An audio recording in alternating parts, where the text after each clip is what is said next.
Welcome to MiWeek. We are glad that you're with us. I'm Christy McDonald. After all the campaigning, all of that money, all of the promises, election 2014 is over. Now, it's time for some action. Coming up on MiWeek, Governor Rick Snyder is here. He will share with us what is on his agenda for the next 4 years in Michigan.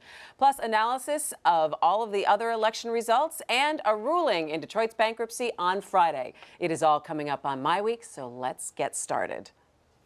Joining me now, along with our MiWeek contributors Nolan Finley and Stephen Henderson, is Governor Rick Snyder. Governor, welcome back to MiWeek and congratulations. Thank you. It's great to be with you. It's an exciting time. All right. So I guess my first question for you is a little twofold. The first thing would be, what have you learned personally from this election? And then the second one would be, what have you learned from talking to people out on the campaign trail that you're now going to incorporate into your next 4 years? Yeah, in terms of learning from the campaign itself, it's just a continuation of our system needs to be improved.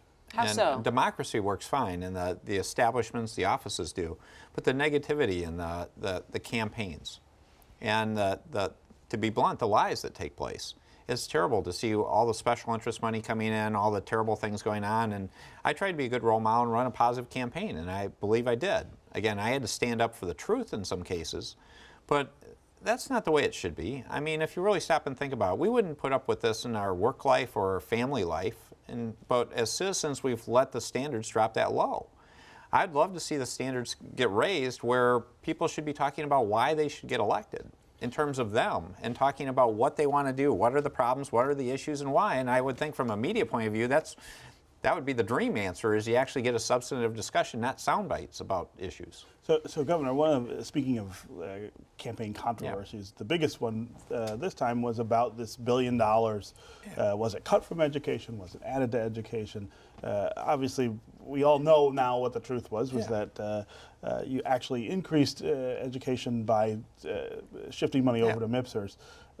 But that did result in a foundation grant loss in the classroom. I think a lot of voters, or a lot of people have asked me, why didn't you do both? Why wasn't it not possible to fund MIPSers better and then either maintain or increase the per pupil allocation? Well, we didn't do increases in most of those years in terms of per pupil, Stephen. I mean, we actually had a pretty good increase the last 2 or 3 years. Right. If you look beyond it, though, it's a challenge to say how much revenue do you have. We've made a massive investment in education. Those are big numbers.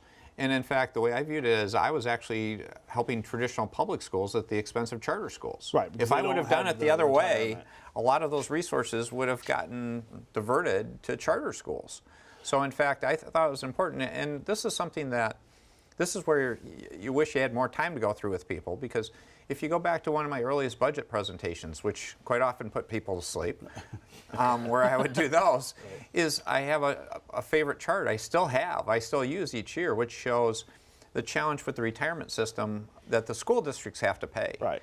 And literally, 2016 should be the last major increase year. And then we're in a position to really have significantly more resources. But what do you say to teachers? And those are the people who are calling me and emailing me who are saying, look, there is less money in my classroom now than there was before. Are they well, a big part of it is I'm investing in the teachers with a well-funded system, and they're in the classroom. Sure. And again, that was part of the ironic part with the ads is the teachers, one, if you looked at their districts, they actually had increases. A number of them did. Right. And then the other part is they're complaining about this, and it's because I made a major commitment not to give resources to charter schools and instead make sure they have a well-funded retirement. But again, it's the classroom that people are focused on, and that's where parents are not concerned, frankly. Well, again, a lot of them have had increases, though. In declining enrollment districts, there's been challenges, and we have some challenged districts, too, in terms of how they've been run. Now, Governor, you say that your #1 priority in the lame duck session is getting a transportation package passed.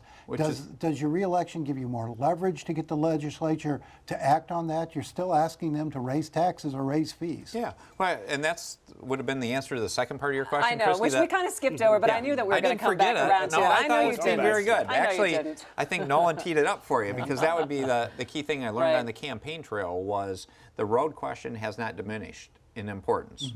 And to be open, that was one of the concerns I had is during pothole season, I knew it was on everyone's mind. I had some degree of concern now that we've gone through the summer. Would people sort of forget? They haven't forgotten, and they shouldn't forget, because they're not going to get better until we invest more dollars. And in terms of the situation, I think this election does hopefully send that message, because it shows you can do difficult things from a political point of view and actually have the voters recognize it was the right thing to do. Well, raising the gas tax would be a very difficult thing, and yet gas is now under $3. Is this an opportune time to go to the legislature and say, let's put 15, 17, 20 cents on the gas tax at a time maybe when motorists won't notice it so much? Well, again, it's the right thing to do anytime, and I think it does make it, hopefully it makes it somewhat easier. But again, we shouldn't raise more. We have a range of revenue to raise, so I wouldn't change that answer because it's lower prices. But in terms of being a more constructive, easier time for people to absorb it, that's true. All right, so let's talk about a timing issue. Can people expect this to come out in lame duck, or do you think with working with a different batch of legislators come January that is going to happen then? Well, I think that we should have a good window to do it now. Again, if it doesn't get done in lame duck, I'm going to make it a top priority after. That's the relentless part of positive action. But I think there's a good window here in lame duck to get it done, because we came very close. We were only a handful of votes short, and I think it's an issue with both Democrats and Republicans. I think it was a question of legislators looking at not just a general election, but the primary, I think, was a bigger question in some minds that made it too difficult to vote for it. So now that we don't have those constraints, we had all the framework in place largely. We're done. Why don't we, with the elections, why don't we just get this done? Governor, you increased your support in Detroit by 2 percentage points between 2010 and 2014. That may not sound like a lot to people, but it's significant. That'd be 40%. Well, there you go. You're the accountant. And it only costs $350 million. Right. For a Republican, that's significant in the city. You spent some time campaigning in the city, probably more than other Republican gubernatorial candidates that we've seen. What does that mean? I mean, what's the takeaway from all of that? Well, I think it's hopefully a statement that I've made since 2009, that I believe the city of Detroit's important for the future of the entire state, and I'm committed to being invested in bringing back the city. And I appreciate some of the citizens of Detroit recognizing that. And it's not just Midtown and downtown, it's about the neighborhoods. Right. And that's where there's still a great deal of work to be done. And I'm excited about the future there. I'm excited to see Kevin Orr transition out and the mayor and city council come in and play the traditional role that they would in the community. And I'm happy to be that supportive partner. And that process could begin on Friday when the judge rules on the bankruptcy plan. So as you exit from the bankruptcy and look ahead out over the next 4 years of your term and beyond, what's the ongoing relationship and responsibility of the state to Detroit? As we would with any other community, is to be a supportive partner. And again, that's where I really appreciate and encourage innovation in communities. Because quite often, if you look at many things we've done, I like to pilot things, try new ideas, ask new questions, and I really look for communities to want to be proactive to do that. It's entrepreneurship and innovation in the public sector. So that's where I believe I've got a good relationship with the mayor, that hopefully he'll be proactive coming forward ideas. I'll be happy to present ideas, and if we can find those engagement points, and I'm sure we will, we'll do things. Community Ventures is a great illustration about helping the structurally unemployed in Detroit. We've been partnering with Focus Hope on that for some time. This whole career tech education thing, which is my top priority, there's a huge opportunity because career tech ed in Detroit schools or Detroit educational institutions, whether it's community colleges or schools, can be ramped up dramatically. Let me ask you on a personal level, if we had asked you the day that you said that an emergency manager was going to be appointed for the city of Detroit, if you knew then that the city could possibly be exiting from bankruptcy this Friday, would you have envisioned this kind of timeline and this kind of speed? Well, I couldn't speak to it when the EM was appointed, but when I actually authorized bankruptcy, that's the date, because again, that was a last resort. I hope to have avoided bankruptcy, but when we got to that point, we actually had a timeline to say it could be 18 months. I mean, that's why I asked from Kevin to give me a timeline to get it done. To be open with you, most people probably didn't think that was a credible timeline. I had confidence in Kevin, and I had confidence that we were going to work hard on doing it. So some of us actually believed it was doable, and we're off by a couple months. What I would say, though, is not because of us. What I had confidence in is I hope Michiganders would rally to come address this. And this is the great part of the whole bankruptcy situation, which people have made sacrifices, retirees, but people came to the table that you hadn't seen in the past, come to the table, the foundation community, that's unprecedented, the judges as mediators, the judge, the city, all the parties rallied together, the DIA donors, the retirees. I got to give them a huge shout out. They took cuts and they supported this. People rallied to say, let's get this done, and it's worked. It's working.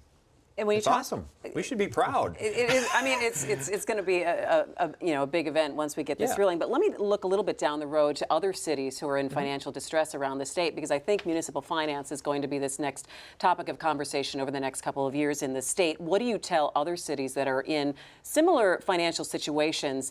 Is bankruptcy a solution for them like it was for Detroit, or are you going to find other cities saying, hey, can we get the same kind of deal that Detroit did? Let me put it this way. For any Michigan city, they shouldn't count on bankruptcy. That is a very last resort. And it was a unique circumstance with Detroit. As you look across the other cities, we've used the financial manager law and the great people we've had in that position successfully in a number of other communities, Pontiac, Benton Harbor, Allen Park. And then you say in places where we have them, such as Flint, we're showing progress. We have some legal issues we're still getting resolved that have been the constraint there. What I want to do, though, is not spend all the time on financial managers, emergency managers. Let's do more early warning systems. Let's work more with, a priority I'm going to have is working with all municipal governments, local government, and all school districts to say, let's work on financial transparency, accountability, and better information, so we can really identify what are our structural issues, what are the ways, where are our problems, and how do we solve them. What about more innovative ways of funding municipal governments? What about reopening Prop A, for example, or the Headley Amendment? Yeah, what I would say, Nolan, is I don't necessarily just jump to Headley and Prop A, because that creates a whole set of politics to it. It's like, let's first define the problem, see what the solutions could be, and then what are the relevant answers. I think a great illustration is the personal property tax proposal we passed. Personal property tax was a large revenue source for many communities. It was not a smart answer long term because it actually cost them jobs. It retarded job creation in the very places that wanted that revenue. So it took us a couple years. That's why I was much more careful about the transition there than the Michigan business tax in terms of timing, because I wanted the local communities to buy into the solution.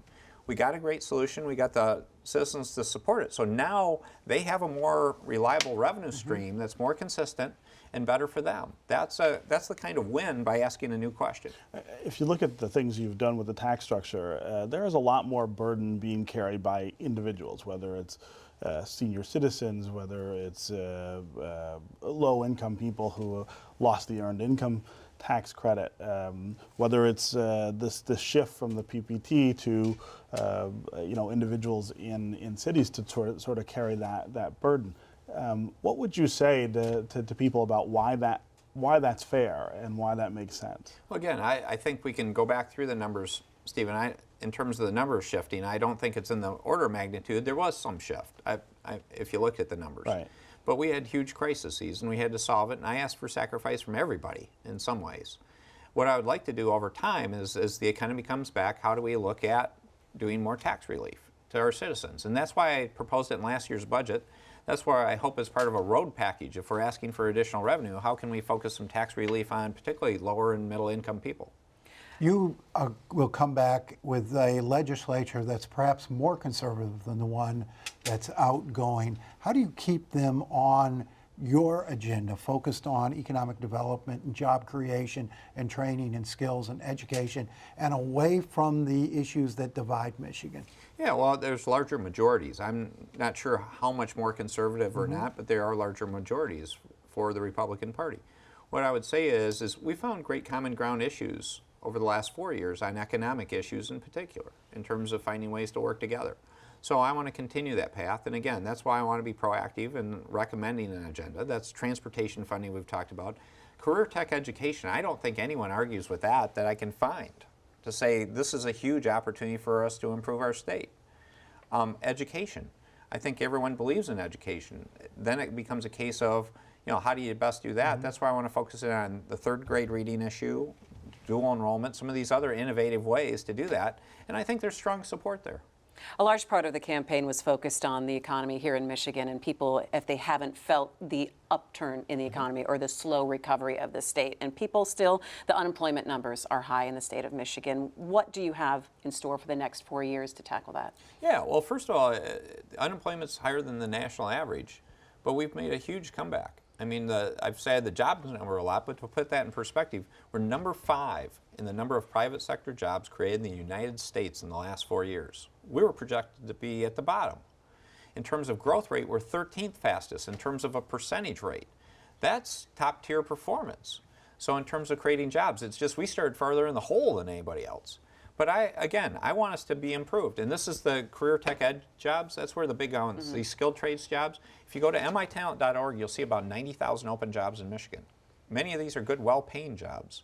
So that's where we need to create this pipeline of apprenticeship programs. The Matt Squared program that I've created is working great, but it's in the dozens of people. We need to ramp those up to thousands of people and create these partnerships around the state. And these are all doable things that are more common sense than anything else. And actually getting people, parents and kids, to really look at career choices in a better way. That there is this second track of great, well-paying jobs for the skilled trades. A lot of my Democratic friends are pretty despondent about your first 4 years and the fact that you won Particularly the this second morning, 4 right? years, especially this morning. It's a pretty bitter loss. But I mean, they point to some specific things: right to work, tighter abortion restrictions, the loss of same-sex partner benefits. There's been a litany of things that seem to have changed the character of Michigan over the last 4 years. What would you say to those people about why they should be hopeful at all about you having another 4 years in the governor's office? Yeah, well, right to work is good. I view that as actually standing up for Michiganders. I mean, we've been through this discussion before. We have. And it was really an environment created by organized labor that made a divisive environment. So, again, that's done. And look at this last election. Did you see right to work being an issue? It wasn't. It No, wasn't. it was not. not an issue. So that one, and then in terms of some of the other things you mentioned, abortion, again, I'm a pro-life person, but the changes were not dramatic in terms of, they were incremental and I think well-placed in terms of some of the safety issues, in terms of being there.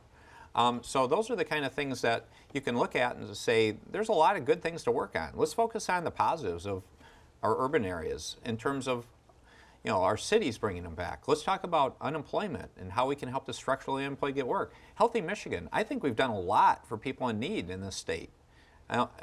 Healthy Michigan is a huge success. It is. But we don't get to talk about other things. I mean, foster care. The adoption rate is up 25 percentage points Right. in the state of Michigan. That's awesome, but it's still not 100%. But you mentioned This has got to be the last question, Nolan. Go ahead. you mentioned the Human Services Department, adoptions, what have you. Maura Corrigan's done a terrific job of turning that place around, but she's leaving. How much of your current administration do you anticipate will follow you into a second term, or do you anticipate doing wholesale replacements? No, not wholesale at all. I mean, we've had a couple people announce, Jim Haveman, Maura Corrigan, they're awesome. But this was just a natural transition. If you look at many of our folks, when they first joined me, they were expecting to probably be there less than 4 years. To be open with you, this is the greatest team I've ever worked with, and folks are fired up to keep going. So there'll be some normal transition, but the good part is we build a strong team and bench to go with them. And they're not getting away. They all want to help on projects. All right, so is it time for a little bit of rest now for you, at least? A little bit of rest, yeah. Just a little bit, just Yeah. going to take a couple So I'm looking days? forward to the weekend. All right. All right, Governor We Snyder. got a big day on Friday. That's right. That's right. All eyes will be on Detroit. Governor Snyder, thanks so much for joining us. Congratulations again, and we look forward to following your agenda and seeing what happens here in Michigan in the next 4 years. Great, thank you.